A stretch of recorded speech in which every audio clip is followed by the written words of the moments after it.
Meio ambiente. Esse tópico, ele é a consequência dos tópicos anteriores e a gente vai estar chegando já na parte jurídica, efetivamente, da disciplina, que dá o nome, inclusive, à própria disciplina.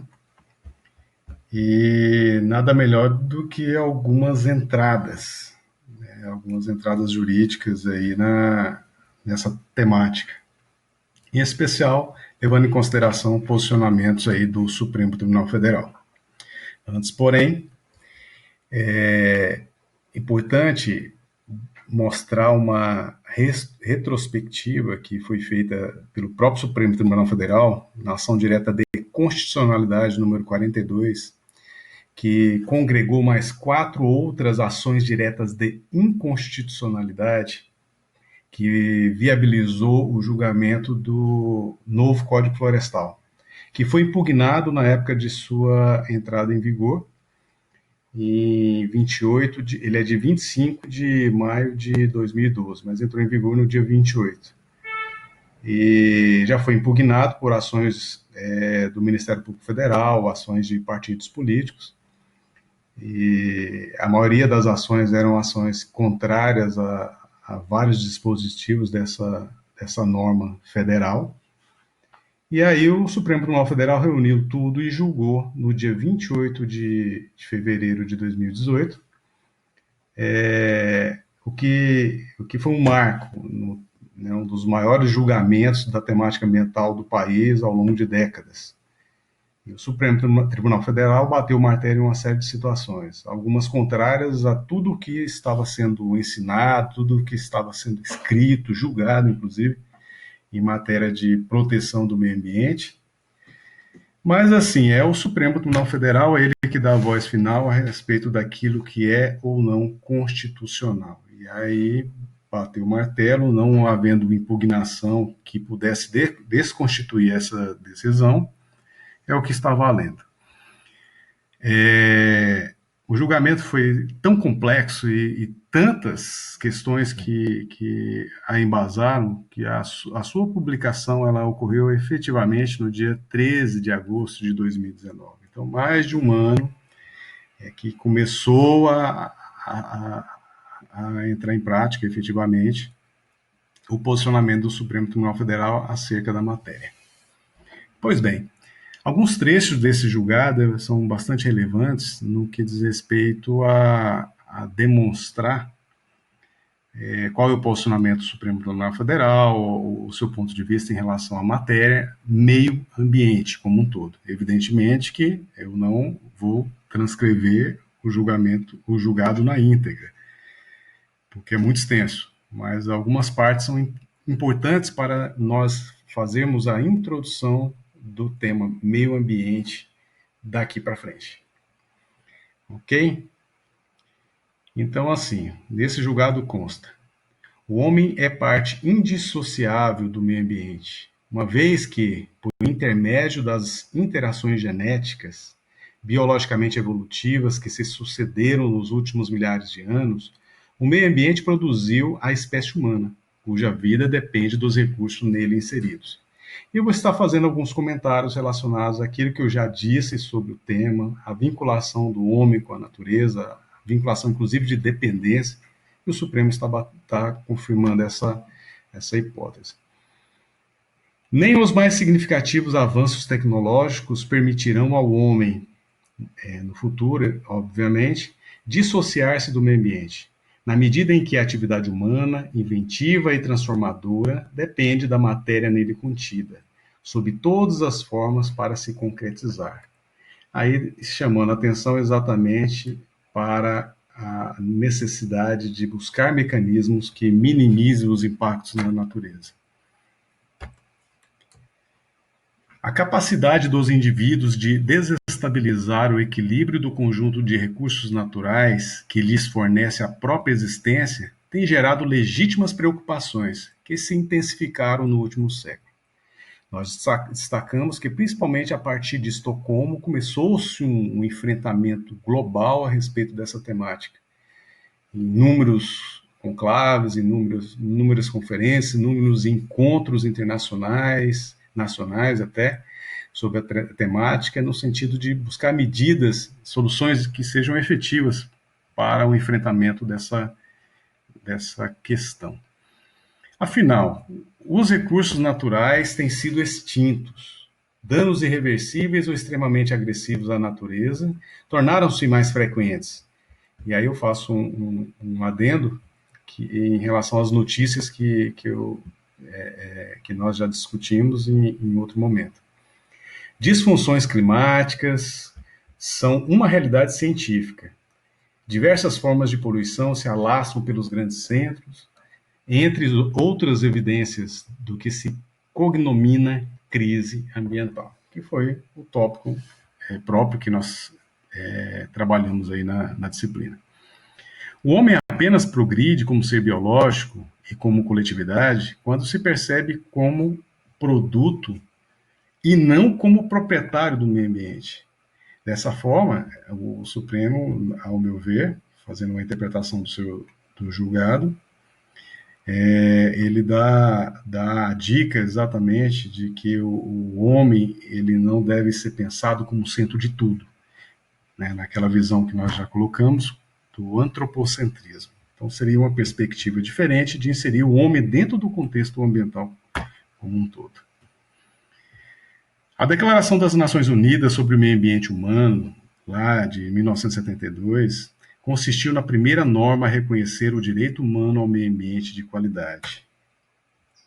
A Conferência ECO 92, lá no Rio de Janeiro, por sua vez, introduziu o princípio do desenvolvimento sustentável, que nós iremos falar com mais propriedade no momento que formos entrar no tópico da Constituição. Ele demandou aos estados, aí a gente já faz um preâmbulo dele, demandou aos estados a construção de políticas públicas mais elaboradas, atentas à gestão eficiente das matérias-primas, ao diagnóstico e ao controle das externalidades ambientais, bem como ao cálculo de níveis ótimos de poluição. Aí eu faço um comentário a respeito desse trecho, no sentido de que mostra já o caminho que é traçado na busca desse tal de desenvolvimento sustentável, na medida em que deve haver um equilíbrio na exploração dos recursos da natureza, as matérias-primas, essenciais à promoção desse desenvolvimento eminentemente econômico. E aí, o outro ponto que eu destaco desse trecho é em relação aos níveis ótimos de poluição. Nós iremos entrar no conceito de poluição quando formos tratar da Política Nacional do Meio Ambiente, e esse conceito ele envolve praticamente tudo que nós fazemos. Então, praticamente tudo que nós fazemos ele causa poluição. Agora, que tipo de poluição poderia ser suportada, admitida, evidentemente, dentro de parâmetros que não prejudiquem a qualidade de vida das pessoas? Essa é a grande questão, esse é o grande problema. Toda essa redação que nós lemos aí do julgado do Supremo Tribunal Federal dá a entender aspectos muito abstratos, né, de aplicabilidade muito complexa. Mas vamos lá. Perspectiva intergeracional. Na medida em que o desenvolvimento sustentável estabelece uma ponte entre os impactos provocados pelas gerações presentes e o modo como os recursos naturais estão disponíveis para gerações futuras. Então, existe uma responsabilidade nossa, por exemplo, para com as futuras gerações. E nós somos herdeiros dos nossos antepassados. Então, nós recebemos o meio ambiente de uma forma bem diferente do que os nossos antepassados receberam. E o que a gente vai passar para os nossos descendentes? Essa é a grande questão. Então, essa responsabilidade é chamada de intergeracional, que é um outro princípio também que será tratado com mais propriedade dentro da Constituição. Conferência das Nações Unidas sobre o Desenvolvimento Natural, Rio+20, lá em 2012, agregou ao debate a ideia de governança ambiental global. Aí afirma o julgado também que inúmeros documentos internacionais, bilaterais, multilaterais, aí eu incluo inclusive nos âmbitos nacionais, como, por exemplo, Convenção para a Prevenção da Poluição Marinha por Fontes Terrestres, Convenção para a Proteção dos Trabalhadores, Convenção sobre poluição transfronteiriça, sobre áreas protegidas de fauna e flora, sobre avaliação de impacto ambiental, conversão da biodiversidade, protocolo de Kyoto que a gente já falou, dentre outros. Então, a quantidade de normas internacionais sobre o tema é uma coisa absurda. Então, não é por falta realmente do quantitativo de normas que o meio ambiente não é protegido como se gostaria, como se está escrito efetivamente desde 1972 com Estocolmo. Essa movimentação política de âmbito global tem despertado os Estados nacionais e a coletividade para a urgência e importância da causa ambiental. E aí eu faço um comentário dizendo que não basta tão somente o despertar, é necessário exatamente o agir, o se posicionar e, ao mesmo tempo, dar efetividade a esse anseio de mudança qualitativa em relação à gestão dos recursos naturais. Comparativamente, 150 constituições atualmente em vigor, esse julgado, como eu disse, ele foi publicado em 2019. Então, comparativamente, 150 constituições atualmente em vigor tratam da proteção ao meio ambiente em seus textos. Novamente, eu afirmo exatamente o seguinte: não basta tão somente estar consignado na norma, é necessário exatamente a almejada efetividade. No Brasil, não obstante constituições anteriores tenham disciplinado aspectos específicos relativos a alguns recursos naturais, água, minérios, patrimônio cultural, a Constituição de 88 consistiu em um marco. Ela é reconhecida internacionalmente como Constituição Verde. Mas isso não tem que sair do papel, né? Desde 88 tem muita coisa que deixa a desejar.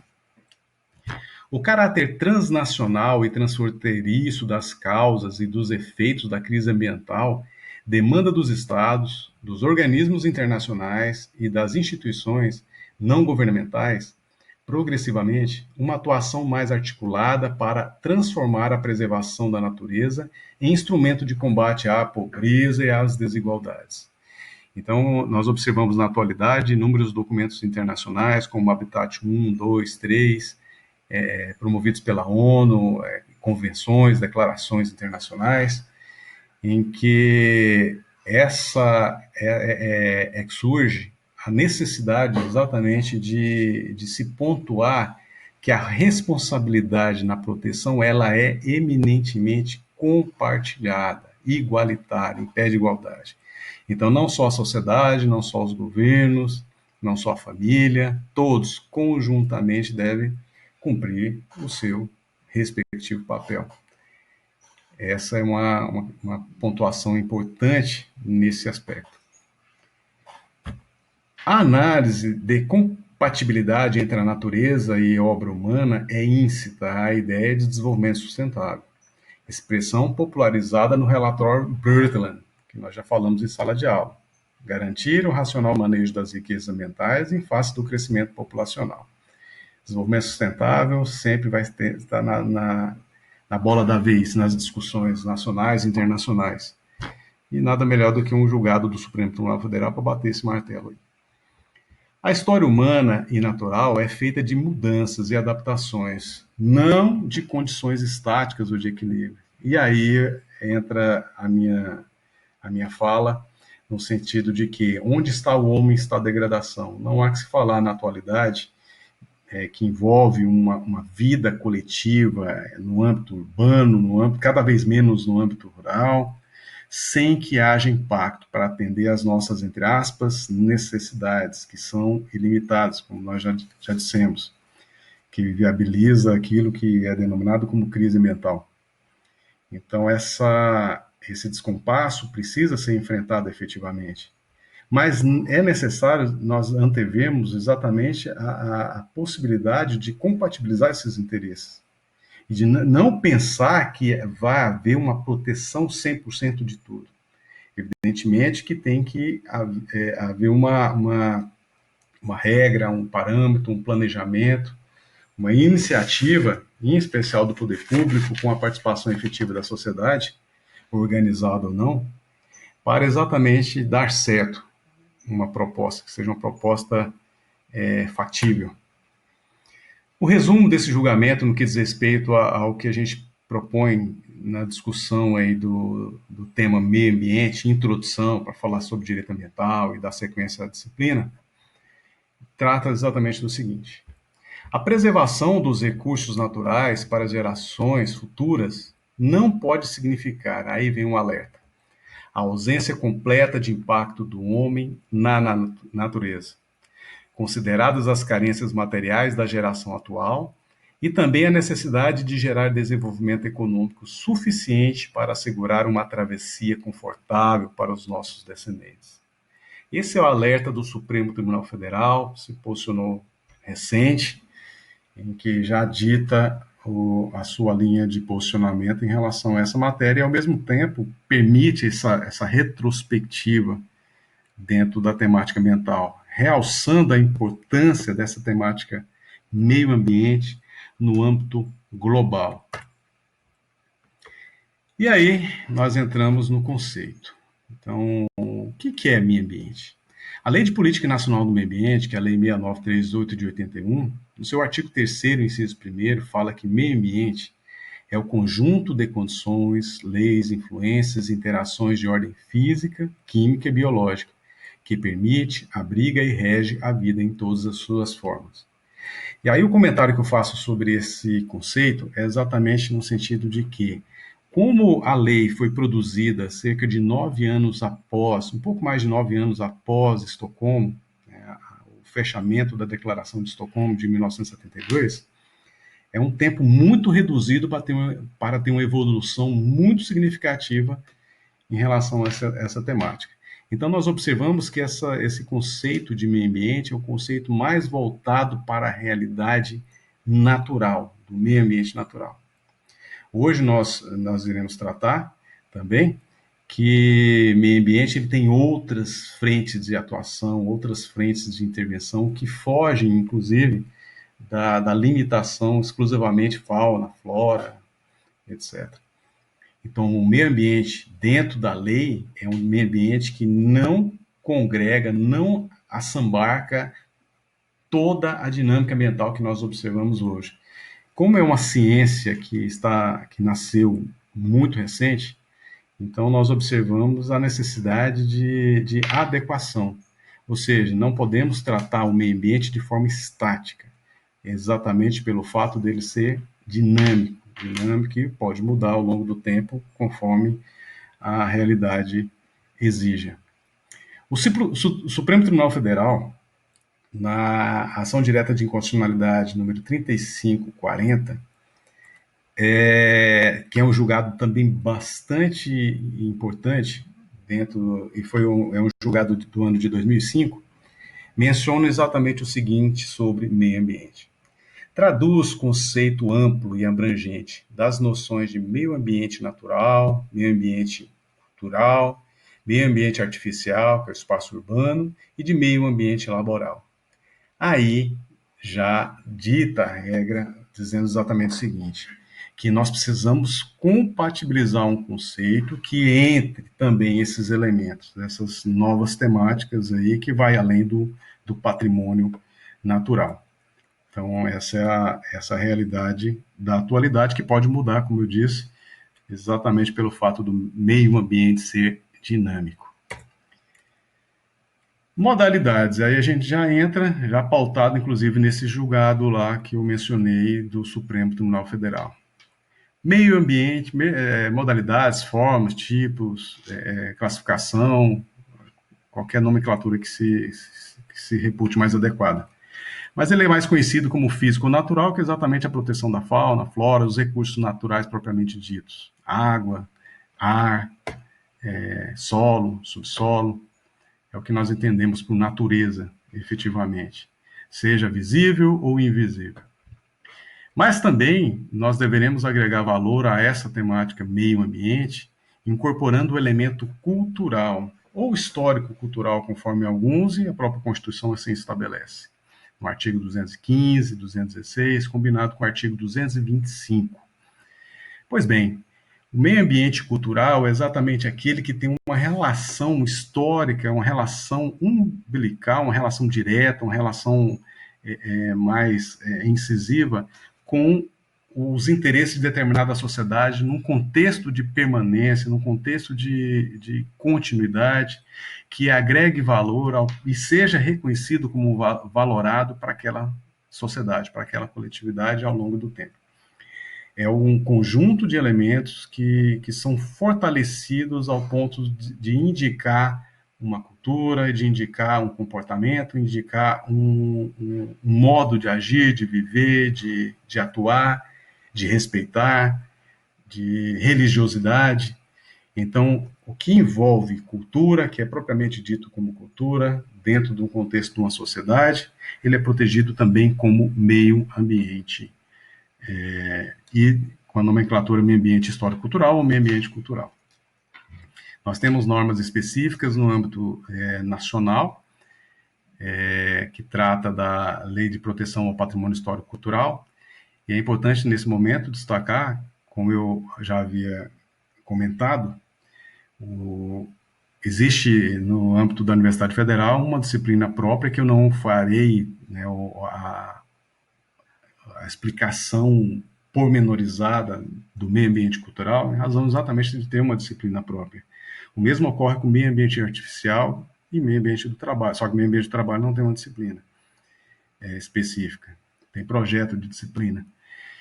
Então, o meio ambiente cultural, de início, já informa a importância da leitura desses dois artigos que eu já mencionei, artigo 215 e 216, entendê-lo sob o ponto de vista dúplice. Primeiro, material, meio ambiente cultural material, que é um meio ambiente visto, identificado, palpável, é aquilo que a gente tem condição de perceber diretamente. Nós podemos falar em uma pintura, nós podemos falar em uma escultura, nós podemos falar em um prédio, nós podemos falar em uma cidade. Alguns exemplos nós observamos, eu já mostrei em aula, o Código de Manu, o Código de Hammurabi, lá que está dentro do Museu do Louvre, e é reconhecida efetivamente como patrimônio histórico-cultural. Nós podemos falar, na imagem aí desse slide mostra, ao centro, a Igreja Nossa Senhora do Carmo, que é um patrimônio histórico-cultural do município de Boa Vista e do estado de Roraima, formalmente consagrado.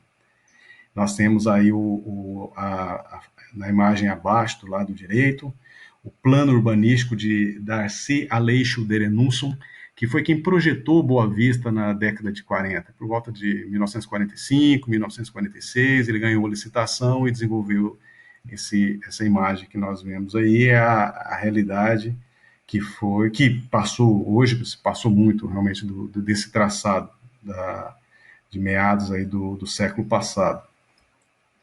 Então, mas assim, o importante de reconhecer como patrimônio histórico-cultural material é exatamente perceber o que somente é considerado como tal a partir do momento que, dentro da ótica jurídica nacional, tenha sido chancelada a proteção por meio do tombamento, que é um ato do poder público. É um ato do poder público que reconhece a importância histórica cultural daquele bem, e assim o declara formalmente, com as publicações devidas, e aí sim nós podemos reconhecê-lo com todos os direitos e prerrogativas. Direitos que envolvem exatamente a proteção, o deleite, conforme o caso, o uso.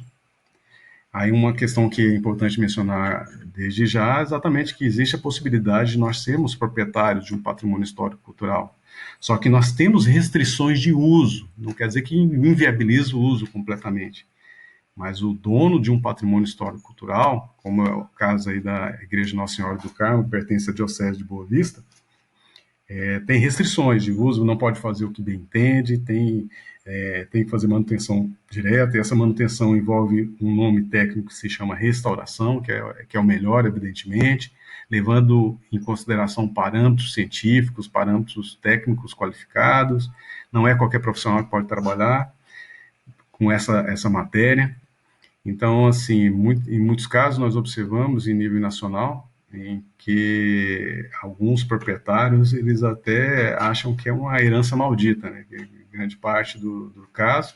O poder público exige uma proteção efetiva do dono daquele espaço, né, como responsabilidade dele, promete formalmente, está na norma lá, que linhas de financiamento, de crédito, de ajuda, inclusive no município de Boa Vista tem lei que trata aí da possibilidade de abatimento e até isenção do IPTU, do patrimônio histórico-cultural, que seja de alguém, por exemplo, uma casa, um prédio, mas assim, esse ônus é muito grande, porque, só para ter uma ideia, não existe profissional ou empresa qualificada na restauração de patrimônio histórico-cultural dentro do estado de Roraima. Então já começa por aí. E os materiais a ser utilizados é outro complicador, porque não tem empresa que consiga fornecer especificamente materiais que possam permitir uma restauração de um quadro, de uma escultura, de uma casa, de um prédio, nos moldes que seriam exigidos. Mas é isso. Então, assim, o patrimônio histórico-cultural material tem essa roupagem, tem essa peculiaridade que exige proteção efetivamente. Nós temos diversas ações civis públicas envolvendo essa temática. Como exemplo, além da Igreja Nossa Senhora do Carmo, que na imagem dá para observar que à frente dela, há alguns anos, não existia esse ladrilho. Ali havia uma travessia que é a travessia Floriano Peixoto. Essa travessia ela foi fechada num determinado momento com dinheiro público e depois ela foi aberta posteriormente com dinheiro público, uma coisa sem lógica. Atrás da igreja nós observamos um acesso, um acesso exatamente atrás da igreja que não existia e foi incorporado posteriormente com dinheiro público. Essa ação ela está em trâmite porque não se pode pensar em fazer algo, mesmo que seja no entorno de patrimônio histórico-cultural, sem as devidas cautelas, sem as devidas aprovações e sem o cuidado necessário para a proteção do próprio patrimônio histórico-cultural. Então, essa ação, como eu disse, está em andamento e é objeto de recurso, inclusive contrário à pretensão, que é exatamente o que? A satisfação do dano moral coletivo em relação à obra que foi realizada. Um dos principais fundamentos da obra que gerou o repasse de recursos, que era do Fundo Nacional de Interesses Difusos, era o que ocorre em grandes centros. Verbalmente, a pessoa que conseguiu o recurso, um parlamentar ou uma parlamentar, não vou citar quem, afirmou que tomou como exemplo uma conversa dizendo que era importante restringir o acesso do patrimônio histórico-cultural, mas de boca é meio complicado lidar com situações dessa natureza. Então, assim, esse é um caso interessante também, porque houve efetivamente a restauração do prédio em si, não estou falando só do entorno, falando do prédio, né, a Igreja Nossa Senhora do Carmo, mas não na sua condição original. A sua condição original é bem distinta, inclusive muito mais simples do que o que a gente observa aí. Então, é um patrimônio histórico-cultural devidamente tombado pelo poder público. Outro exemplo que nós citamos, eu não tenho imagem aqui, mas a casa Madre Leotávia Zoller, que é a Casa da Cultura, fica ali, Avenida Bento com Sebastião Diniz, ali no centro, do lado do Caxambu. Então, ali é outra ação, a ação ganha, inclusive, com a ação de execução, uma complicação danada para fazer com que haja a restauração daquele espaço que foi considerado como um espaço extremamente importante. Por lá passaram 19 governadores e era o Palácio do Governo. Então, Casa da Cultura cair nos pedaços não dá. Né? Então, a Defesa Civil do Estado, inclusive com números parecidos, além da Defesa Civil, condenou o acesso das pessoas lá em razão do risco. E está abandonado o prédio, muito embora tenha condenação, multa diária está correndo lá, que é o que se possibilita. E outros exemplos que nós observamos em nível de Estado, por exemplo, tem o Forte São Joaquim. O Forte São Joaquim, quem não conhece, fica ali na confluência do rio Tacutu com o Arariquera. Pela internet é fácil observar mais ou menos, até porque não dá para ver ele diretamente, mesmo indo pelo rio, mesmo indo de carro lá pela BR que vai para o município de Bonfim. Eu já tive a oportunidade tanto de ir pelo rio quanto de carro. E de carro eu tive acesso quando eu estava em cima, junto com um órgão federal que trabalha o tema, que é o Instituto do Patrimônio Histórico e Artístico Nacional, que na época estava no processo de tombamento das ruínas do Forte São Joaquim. eu me deparei, eu tava, até perguntei onde é que estava o forte. Aí a pessoa responsável me falou: olha, você está em cima dele. Quer dizer, todo mundo estava em cima de ruínas, realmente. Ruínas que você não vê prédio, não vê. Então, e a proteção, e hoje é considerado como patrimônio histórico cultural, as ruínas do Forte São Joaquim. Então, o próprio profissional qualificado que veio do Rio de Janeiro atestou que era necessário naquele particular não ocorrer a restauração. Era melhor deixar do jeito que está, com a devida proteção. Mas é isso. Então nós temos esse, existem alguns outros processos em andamento aí como a Fazenda São Marcos, existem perspectivas aí diferentes em relação a essa temática. Então, e aí nós temos a outra modalidade, meio ambiente cultural, que é o imaterial. O imaterial é o abstrato, que é o não visível, vamos assim dizer. Você não tem contato direto. Mas aí nós falamos exatamente como exemplo, que fica mais fácil, a crença, o folclore, é, são as receitas que são passadas de geração para geração sem qualquer tipo de documento, só de boca, realmente, dos antepassados para as gerações futuras. Então, é algo abstrato, evidentemente, que se deleita em razão da sua ocorrência.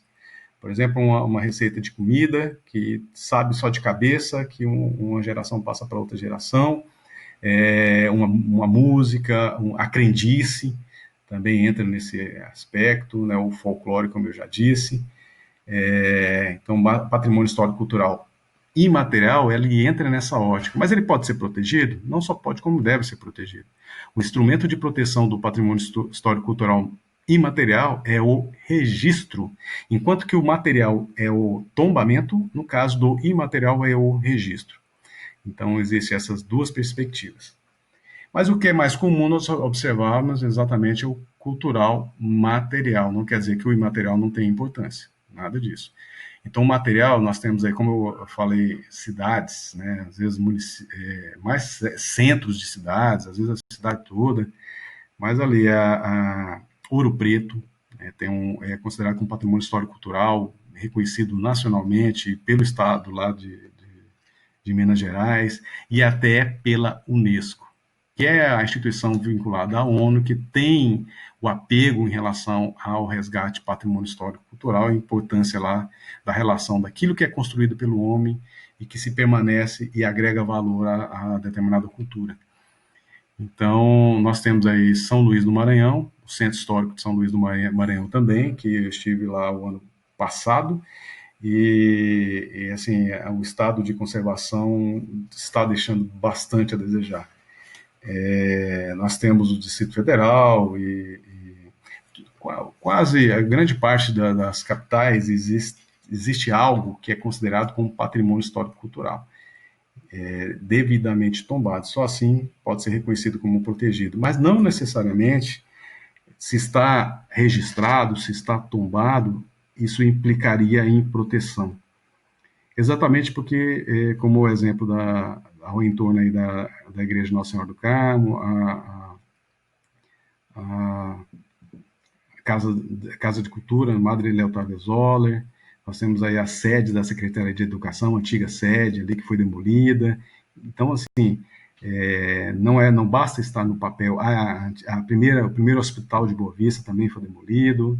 Inúmeras ações elas tratam dessa temática, muito embora tenha complicações em relação ao objeto, mas há necessidade de um resgate, de uma preocupação maior, não só da sociedade, mas do governo em relação à proteção desse patrimônio. É custoso? É custoso. Tanto é custoso realmente porque fica caro. Então, entre tantas demandas do poder público, lidar com o patrimônio histórico e cultural é algo bastante que chama bastante atenção. Agora imagina no caso do particular, que é dono do patrimônio histórico cultural e é exigido dele a proteção daquele bem, que se é muito caro, realmente, conforme o bem, em alguns casos nós observamos, por exemplo, lá em Minas Gerais, em Belo Horizonte, eu estava lá no ano, participando de um evento ambiental e aí,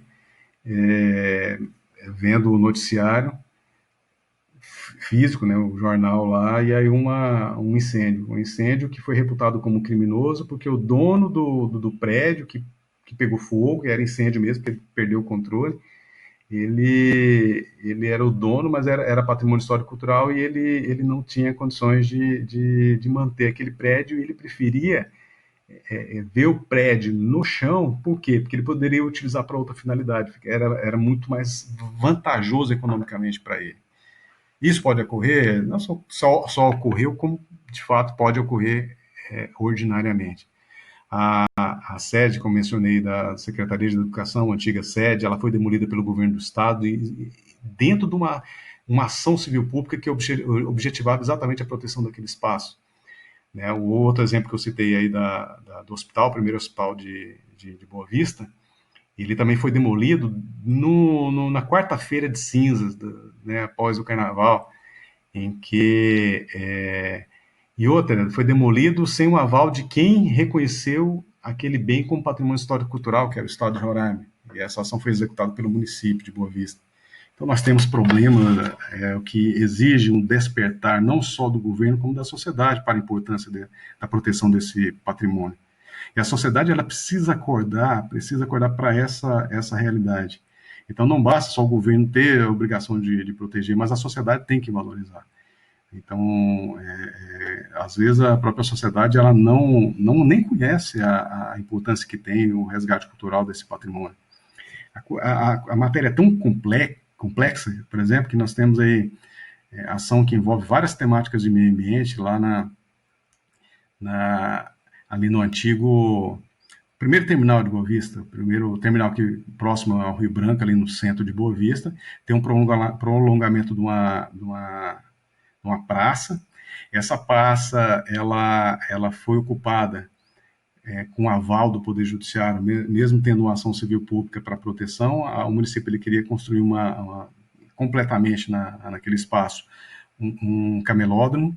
E aí, com a nossa ação, nós ganhamos praticamente 50%, no sentido de proteger metade daquele espaço, sendo que o governo gastou um dinheiro absurdo para a constituição de uma praça que foi considerada como patrimônio histórico-cultural, que tem todo um apego de qualidade de vida das pessoas, da circunvizinhança, deslocamento, uma série de outros fatores, mas assim resolveu, por conta própria, com recurso público para isso, construir esse espaço. E obteve uma aprovação favorável do Poder Judiciário. É uma questão bastante complexa. E o processo está em andamento também. Pois bem, são só breve abordagem a respeito dessa temática. Outra forma de meio ambiente, que é o meio ambiente artificial, também reconhecido como meio ambiente urbano ou urbanístico, tem uma disciplina específica sobre isso, sobre esse tema, que é direito urbanístico. O que significa isso? É espaço urbano consolidado, é o espaço urbano construído. É bem simples assim. Como é o espaço urbano construído? Então, onde nós vivemos, né, a cidade que nós vivemos, o ambiente que nós construímos efetivamente, existia um ambiente natural ali. A partir do momento que houve a incorporação de algo novo naquele contexto, e sem o apego histórico que justificasse ser reconhecido como patrimônio cultural, por exemplo, as construções mais recentes, ali justifica exatamente uma proteção como meio ambiente artificial urbano ou urbano. Exatamente pela lógica que é a vida em sociedade. Cada vez mais a população mundial está vivendo nas cidades. As cidades estão inflando, efetivamente. E em cima dessa preocupação, nós observamos, por exemplo, no âmbito da Constituição Federal, regras específicas do ambiente urbano, ditadas no artigo 37, inciso 8º, no artigo 182, 183 da Constituição, que trata do meio ambiente urbano. Um dos principais instrumentos que trabalham essa temática é o plano diretor. Existem outras regras urbanísticas, mas que fazem exatamente o quê? Que moldam como as cidades devem ser constituídas, como as cidades devem crescer, como as cidades devem se portar, o que ela deve respeitar dentro do meio ambiente natural, por exemplo, as margens dos cursos d'água, os parques, os bosques, como nós temos o bosque, né, dos papagaios. Então, são situações essas que precisam ser pensadas dentro desse contexto maior aí da proteção do ambiente artificial, que está incorporado em norma. Então, são normas municipais que estabelecem como deve O que deve acontecer dentro do ambiente urbano? Isso é objeto de proteção jurídica? Sim, como meio ambiente urbano. Como deve ser? A Constituição exige planejamento urbano para combater todas aquelas notícias que nós falamos em um momento próprio, notícias voltadas para as consequências das pessoas que ocupavam lugares inadequados, as enchentes, as inundações, dentre outras calamidades que nós observamos em nível local, nacional ou mesmo internacional. Então, meio ambiente artificial é exatamente isso, no resumo, evidentemente. E meio ambiente do trabalho, exatamente a evolução chegou a tal ponto que o ambiente do trabalho é algo voltado para uma importância que tem o trabalhador exercer suas atividades laborativas dentro do contexto de, principalmente, salubridade. Essa é a grande questão, é a grande temática, que o trabalhador tenha condições de exercer suas atividades com respeito à sua integridade física, à sua integridade intelectual, psíquica. Então, são exigências estabelecidas formalmente dentro da legislação do trabalho, dentro da Constituição. Nós temos crimes relacionados a essa temática, por exemplo, violação dos direitos dos trabalhadores com escravo ou submissão à condição análoga de escravo. Então, o meio ambiente do trabalho é objeto de proteção jurídica também. Ok? Pois bem, feito essa análise geral, essa introdução da disciplina como um todo, nós chegamos aí no tópico da nomenclatura específica de meio ambiente, do direito. Que direito é esse que a gente está tratando? Existem várias nomenclaturas que são tratadas, são trabalhadas, como direito ambiental, direito do meio ambiente, direito do ambiente, direito ecológico, direito ao meio ambiente, etc. Então, são várias nomenclaturas, mas a que mais prepondera é direito ambiental, que é o nome, inclusive, da disciplina. Então, a nomenclatura não importa tanto, desde que o fim seja alcançado, que é o que? A proteção do meio ambiente. Então, a justificativa do nascimento da ciência jurídico-ambiental é no sentido de proporcionar mecanismos de ordem cogente, obrigatória, na proteção do meio ambiente, em todas as suas etapas, configurações, como meio ambiente natural, meio ambiente artificial, cultural e do trabalho. Então, a justificativa do direito é exatamente fazer frente aos desmandos, seja repressivamente, seja preventivamente. Essa é a grande temática. E aí o direito ambiental ele está dentro do ramo do direito público, dentro do mega ramo do direito público, é matéria de ordem pública, ou seja, é indeclinável, não se pode abrir mão, não há que se falar em disponibilidade desse interesse por quem quer que seja. É considerado como um direito difuso também, que é um conceito lá do Código do Consumidor, que estabelece que o meio ambiente ele deve ser entendido de forma permeada na sociedade como um todo. Ou seja, todos nós somos atores e destinatários do meio ambiente, como se fôssemos titulares desse bem ambiental como um todo. Por isso que é difuso, porque nós não temos relação de fato entre uma pessoa e outra. Então, está permeado a necessidade da proteção desse interesse pela sociedade como um todo. Conforme alguns entendem, como inserido dentro da quarta geração dos direitos fundamentais, outros na terceira geração dos direitos fundamentais. O próprio Supremo Tribunal Federal pontuou no sentido de ser da terceira geração dos direitos fundamentais, o meio ambiente. Existe uma temática genérica que é aplicável a esse tema, por isso que eu estou tratando agora, que é, na dúvida, deve-se pensar pró-ambiente, o em dúbio estado um est pró-ambiente. No entanto, aquele julgado que eu mencionei da ação direta de constitucionalidade número 42 do Supremo Tribunal Federal tenha mitigado a interpretação pró-natura. Então, quem tem interesse é só ir atrás do julgado, fazer o estudo dele, mas o resumo é exatamente essa confirmação que eu coloco. Esse conceito que nós tratamos do direito ambiental com a evolução do meio ambiente em si, ele é conglobante, ele é muito complexo, ele é permeado exatamente em uma série de fatores, razão pela qual ele não pode ser considerado como único, como restrito, como estático. é conglobante exatamente por essa perspectiva. Ele também é transversal, porque essa temática do direito ambiental, do meio ambiente, deve permear por vários setores, vários ramos, várias áreas de atuação, seja do poder público, seja da iniciativa privada. Ele deve ser tratado de forma conjunta por vários atores, por isso que é transversal. Nós observamos até no âmbito acadêmico, deve ser trabalhado com a transversalidade, várias áreas do segmento acadêmico ou estudantil, em todos os âmbitos de estudo, formal ou informal, o meio ambiente deve ser tratado. E é interdisciplinar também, porque eu já comentei sobre isso, o tratamento da temática ambiental deve ser levado em consideração o seu caráter de dependência e independência, o seu caráter de necessidade de auxílio de outras áreas do conhecimento científico.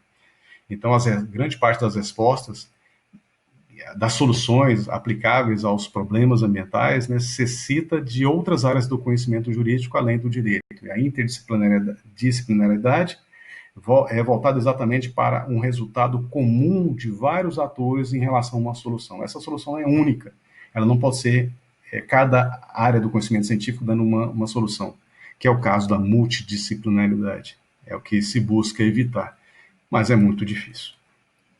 Muito difícil no âmbito da prática. É considerado como holístico também. O que é holístico? É pensar o meio ambiente em sua integralidade. Não pode pensar, não, vou proteger o recurso hídrico e vou esquecer o recurso da flora, ou recurso faunístico. Eu vou pensar na proteção do meio ambiente natural, em contrapartida, vou deixar de lado o meio ambiente artificial, ou do trabalho. Nada disso. O meio ambiente ele é considerado como holístico porque deve ser pensado integralmente, não parcialmente. As fontes de integração do direito ambiental, as mais importantes, a mais importante mesmo é a lei no sentido amplo, a norma jurídica, desde a Constituição às demais normas infraconstitucionais, ou seja, abaixo da Constituição. Mas aqui nós temos também outras fontes, como os costumes, princípios gerais de direito, analogia, que são aplicáveis, e ao mesmo tempo é interessante acrescentar o comportamento da própria sociedade, que em alguns momentos, nós já citamos o caso de Minamata e o caso de smog lá em Londres, no pós-Segunda Guerra Mundial, em que a sociedade se mobilizou para enfrentamento do problema. Isso ocorre com bastante frequência, que às vezes a sociedade é mais efetiva que o próprio direito, a partir do momento que enfrenta um problema e consegue evitá-lo. Eu tenho um exemplo aqui de Boa Vista, bem interessante, que foi a não realização da macrodrenagem, que é o encaixotamento dos cursos d'água, por exemplo, no caso do Mirandinha. Um trecho do Mirandinha ele não foi encaixotado, ele não foi fechado, exatamente porque a comunidade que vivia e vive ali nas imediações dele, dentro do Alphaville, se mobilizou contra o poder público, com a ajuda da imprensa. O Ministério Público estava investigando essa situação, também foi acionado, mas não por mim, por um outro colega. E aí, naquele trecho, a obra não foi realizada. Pois bem, enquanto na antiguidade helênica o conhecimento buscava a sabedoria para compreender a ordem da natureza e viver de acordo com ela, na ciência moderna, o intuito é conhecer para controlar e intervir nos processos naturais. Geraldo Lanfred lança esse alerta. É um magistrado federal que escreve uma obra bem interessante sobre meio ambiente. E fala exatamente essa perspectiva. Nós precisamos mudar essa perspectiva. Miguel Reale, por sua vez, ele destaca que o direito ambiental surge como terapia para a crise ambiental, ou seja, como solução para a crise ambiental. Mas eu ouso acrescentar a essa perspectiva de Reale exatamente que o meio ambiente ele tem por fim essa missão, mas ele não cumpre efetivamente o seu papel, por uma série de fatores que a gente vai estar discutindo ao longo do semestre. Então, o direito ambiental ele tem essa missão, mas carece muito de efetividade. Culpa da sociedade, culpa do poder público, culpa do indivíduo, culpa de todos efetivamente. Não tem um ator especificamente. Não é o Poder Judiciário, não é só o Ministério Público, não é só a polícia, não são só os órgãos ambientais. a sociedade também faz parte desse contexto como um todo e é necessário, como diz o próprio julgado que eu mencionei do Supremo Tribunal Federal falando sobre o Código Florestal, que haja a assimilação da responsabilidade compartilhada por todos os atores. Para aí sim nós podemos buscar um resultado mais apropriado. E é isso, em relação pelo menos a esse ponto por enquanto.